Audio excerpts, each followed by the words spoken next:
வணக்கம். என்ன செய்தியை பார்க்க போறோம்னு கேட்டீங்கன்னா, ஆட்சி கவிழ்ப்பு, செந்தில் பாலாஜியை வெறிகொண்டு வேட்டையாடும் காவல்துறை. செந்தில் பாலாஜியும் அவங்க தம்பியும் நீதிமன்றத்தில் முன்ஜாமீன் கேட்டிருக்காங்க. முன்ஜாமீன் பெறுகின்ற வரைக்கும் செந்தில் பாலாஜி அவங்க தம்பியை கைது பண்ண முடியாது அப்படின்னு அழுத்தம் திருத்தமா சொல்றாங்க.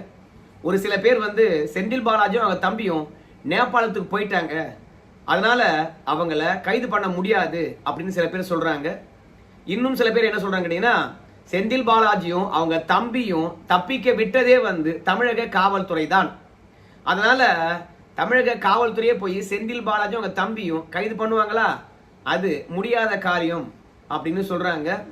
அது மட்டும் இல்ல, நம்முடைய செந்தில் பாலாஜி தம்பி இருக்கார்ல, அவர் மட்டும்தான் முன்ஜாமீன் கேட்டிருந்தாரு.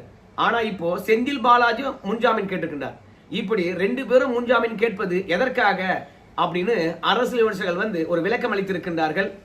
செந்தில் பாலாஜியும் அவங்க தம்பியும் கைது செய்ய துடிப்பது அரசியல் ரீதியான ஒடுக்குமுறையை அன்று அங்க ஆட்சியை கலைக்க வேண்டும், குதிரை பேரத்தில் ஈடுபட்டாங்க அப்படின்லாம் பொய்யுங்க அப்படின்னு சொல்றவங்களும் இருக்கிறாங்க.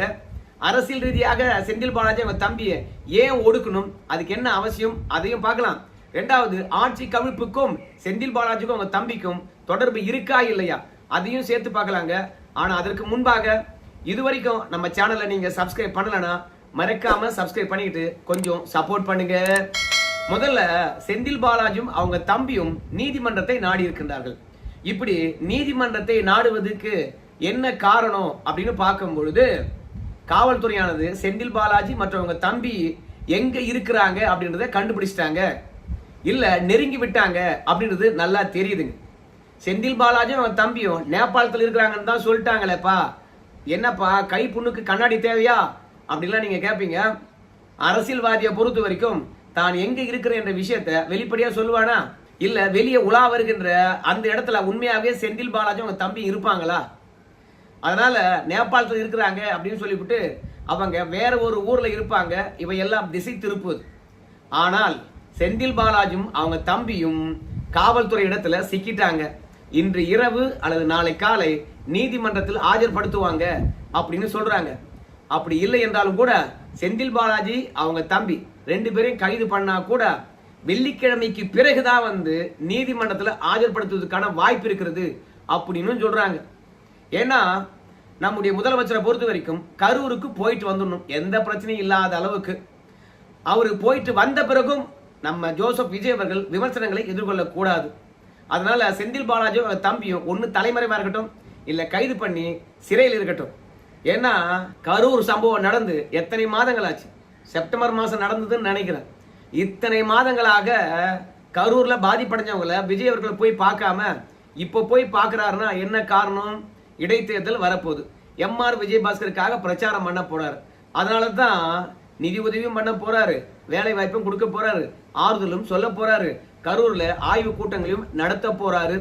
சோ இப்படி அரசியலை முன்னிறுத்தி பாதிப்படைந்தவங்களுக்கு நிவாரணம் வழங்குவதை கண்டிப்பா செந்தில் பாலாஜி இருந்தாருன்னா பத்திரிகையாளரை கூப்பிட்டு புட்டு புட்டு வச்சிருவார். இன்னைக்கு இருக்கின்ற ஊடகமானது விஜய்க்கு ஆதரவா இருக்குதோ இல்லையோ, திமுகவுக்கு ரொம்பவே ஆதரவா இருக்குது. அதனால செந்தில் பாலாஜியை பொறுத்த வரைக்கும் கரூர்ல என்ன நடந்தது, ஏன் விஜய் அவர்கள் இத்தனை நாளா வரல, இத்தனை மாசமா வரல, இப்ப ஏன் வந்திருக்கின்றார், அப்படி வந்தவருடைய நோக்கம் என்ன, எல்லாவற்றையும் தெளிவா பேசுவார். அதனால எந்த நோக்கத்துக்காக கரூருக்கு நம்ம முதலமைச்சர் விஜய் போறாரோ அந்த நோக்கம் நிறைவேறாம போயிடும். அதனால செந்தில் பாலாஜியும் அவங்க தம்பியை தூக்கி உள்ள வைப்பா அப்படின்னு அரசியல் ரீதியாக பழி வாங்குதலுக்காக தான் செந்தில் பாலாஜி அவங்க தம்பியை துரத்தி கொண்டு இருக்கின்றார்கள் அப்படின்னு குற்றச்சாட்டு வைக்கிறவங்க வச்சிட்டு இருக்காங்க. ஆனா அது உண்மை இல்ல. செந்தில் பாலாஜியும் அவங்க தம்பியும் குதிரை பேரத்துல ஈடுபட்டிருக்காங்க. அதற்கான ஆதாரமாக நாங்க சொல்றதை கேளுங்க அப்படின்னு காவல்துறையானது இன்னைக்கு விளக்கம் அளித்திருக்கிறது.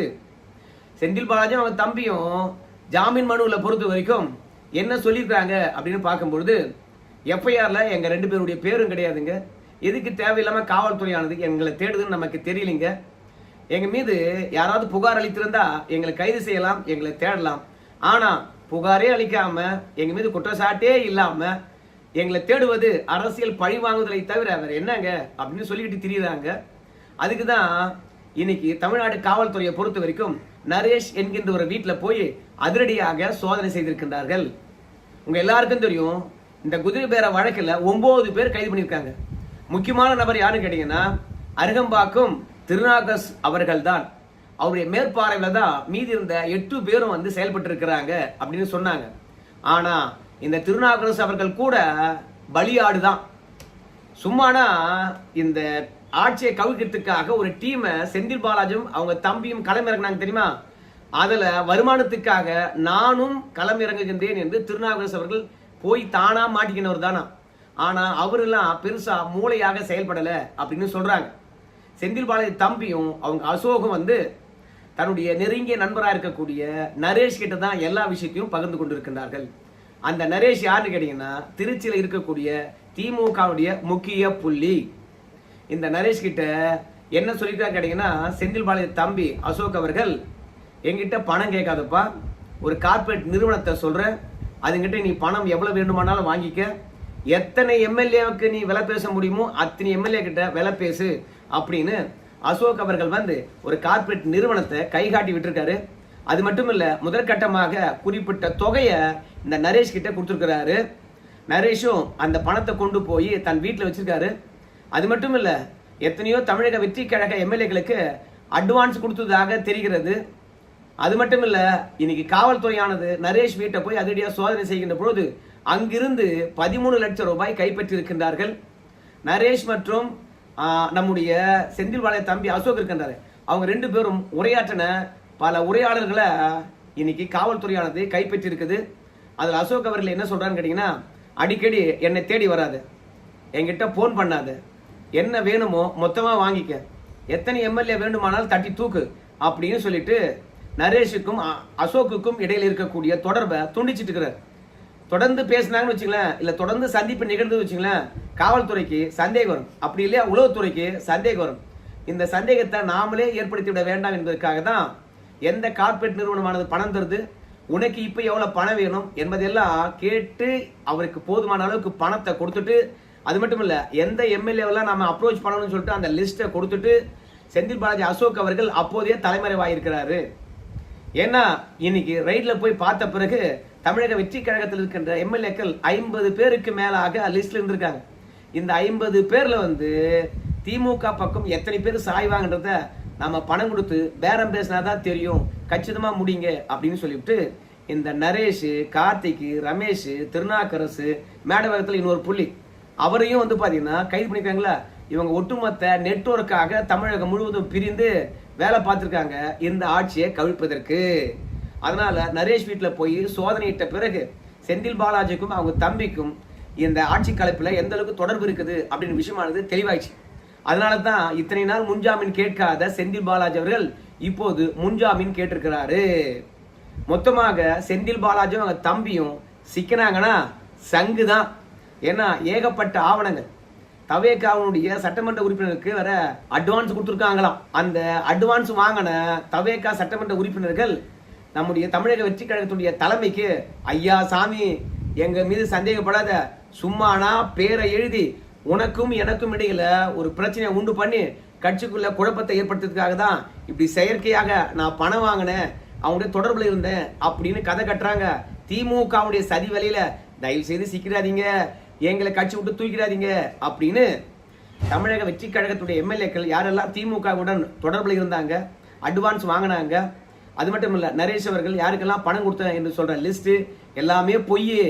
எங்களை தீர்த்து கட்ட பாக்குறாங்க, நாங்க தான் திமுக எதிராக வைராகமாக போராடக்கூடியவங்க. 2வது, நான் செத்தாலும் செத்து சுருகாட்டு போவனே கண்டி நான் இன்னொரு கட்சிக்கு போவனா அப்படின்னு சத்தியம் பண்ணிட்டு இருக்காங்களாம். மொத்தத்துல அசோக் அவர்கள் இன்றோ அல்லது நாளை காலையோ நீதிமன்றத்தில் ஆஜர்படுத்தப்படலாம். செந்தில் பாலாஜி அவர்களும் கைதாவதற்கான வாய்ப்பு இருக்கிறது. குதிரை பேரத்தில் ஈடுபட்டிருக்கின்றார்கள்.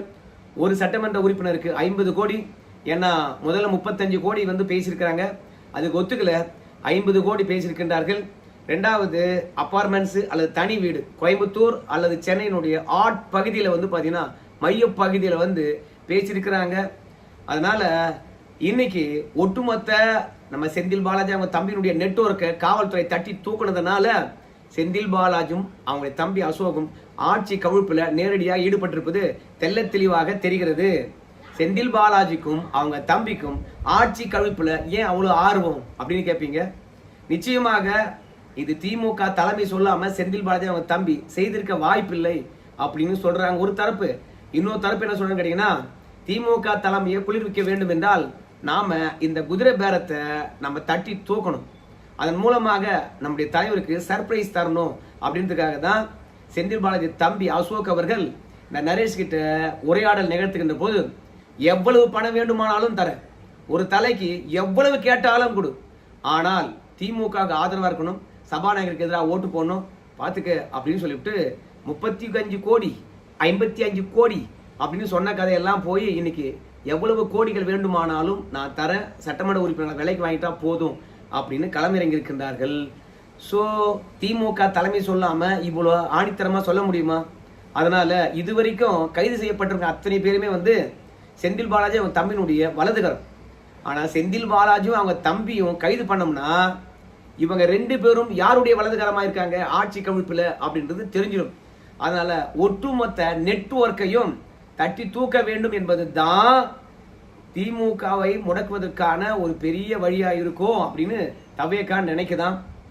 அது மட்டும் கிடையாதுங்க, இந்த குதிரை பேர வழக்குல நாமெல்லாம் சிக்கிட்டோம் அப்படின்னு சொல்லிவிட்டு பல திமுக முன்னாள் அமைச்சர்கள் மற்றும் மாவட்ட செயலாளர்கள் நிர்வாகிகள்லாம் வந்து தமிழக வெற்றி கழகத்தினுடைய தலைமை கிட்ட நேரடியா தொடர்பு கொண்டு பேசியிருக்காங்களாம். பாருங்க, அரசியல் ரீதியா எங்களுக்குள்ளே இருக்கான் தெரியுமா, அவன் தான் ஐயா உங்ககிட்ட போட்டு கொடுத்துட்டான், திமுக இருக்கக்கூடிய உட்கட்சி பூசல்னால தான் என் பேரும் இந்த குதிரை பேர விஷயத்துல வந்துடுச்சு, நாங்களாம் தப்பே செய்யல, நீங்க சொன்னீங்கன்னா நாங்க உங்க கட்சிக்கு வந்துடுறோம், அதனால காவல்துறையானது எங்களை தேட வேண்டாம், தயவு செய்து அனுசரிச்சு போங்க, நாங்க எப்போதும் சரி உங்களுக்கு எதிராக செயல்பட மாட்டோம் அப்படின்னு விஜய் தலைமை கிட்ட போய் பேசுற அளவுக்கு விஜய்க்கு நெருக்கமா இருக்கிறவங்க கிட்ட திமுகவுடைய முன்னாள் அமைச்சர்கள், முன்னாள் சட்டமன்ற உறுப்பினர்கள், இந்நாள் சட்டமன்ற உறுப்பினர்கள்லாம் போய் ரெக்கமெண்டேஷன் கேட்டிருக்காங்க. ஆனால் அந்த ரெக்கமெண்டேஷன் ஆனது என்ன ஆக போகுதுன்னு நமக்கு தெரியல. மொத்தத்துல செந்தில் பாலாஜி அவங்க தம்பிக்கு குதிரை பேரத்தில் தொடர்பு இருக்குது என்ற விஷயமானது இன்னைக்கு ரெய்டு மூலமாக தெளிவாக தெரிந்திருக்குது. அதனால தான் காவல்துறையானது இத்தனை காலமாக தேடினதை விட இன்னைக்கு சும்மா வெறி கொண்டு வேட்டையாடி விட வேண்டும் என்று சல்லடை போட்டு தேடிக்கொண்டு இருக்கின்றார்கள். நிச்சயமாக இன்று இரவு அல்லது நாளை காலை கைது பண்ணிடும், நெருங்கிட்டோம் அப்படின்னு காவல்துறையானது உத்தரவாதம் அளித்திருக்கிறது. அது மட்டும் இல்ல, செந்தில் பாலாஜிக்கும் அவங்க தம்பிக்கும் ஜாமீன் கிடைத்து விட்டு இருக்குமா, ஆனால் காவல்துறை தான் வந்து அவங்க 2 பேருக்கும் ஜாமீன் கொடுக்கணுமா இல்லையா என்பது தொடர்பாக நாங்க சில விளக்கங்கள் அளிக்கணும், எங்களுக்கு போதுமான கால அவகாசம் கொடுங்க அப்படின்னு கேட்டாங்களாம். இந்த கால அவகாசம் கேட்பதன் மூலமாக செந்தில் பாலாஜி அவங்க தம்பிய கைது பண்ணி நீதிமன்றத்துல நிக்க வச்சிடலாம் அப்படின்னு நினைக்கிறாங்க. அதனால்தான் செந்தில் பாலாஜி அவங்க தம்பி ஜாமீன் கேட்கின்ற விஷயத்துல நாங்க பதிலளிக்கணும், எங்களுக்கு கொஞ்சம் காலம் நேரம் கொடுங்க அப்படின்னு கோர்ட்ல போய் காவல்துறை சொல்லி இருக்கிறது. ஸோ பொறுத்து பார்க்கலாம், நேபாளத்தில் இருக்கிறாங்களா இல்ல வேற நாட்டில் இருக்காங்களா, நேபாளத்தில் இருப்பது என்பது திசை திருப்பதலா ஒண்ணுமே புரியலிங்க.